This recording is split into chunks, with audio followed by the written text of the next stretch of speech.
Welcome to Crafty Kids, part of the Summer Reading Challenge. If you haven't signed up yet, it's not too late to find out the secret life of books.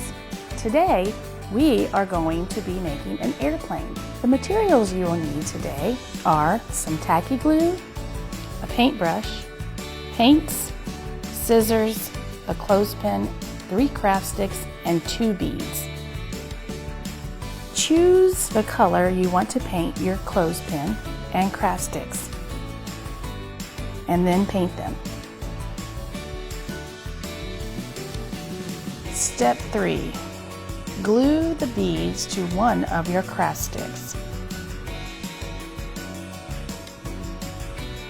Step 4.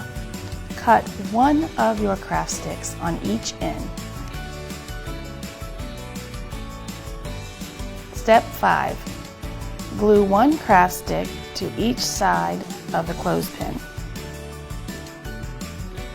Make sure that you use the craft stick with the wheels for the bottom.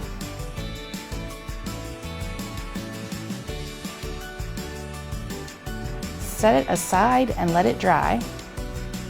Once it's dry, you're all set.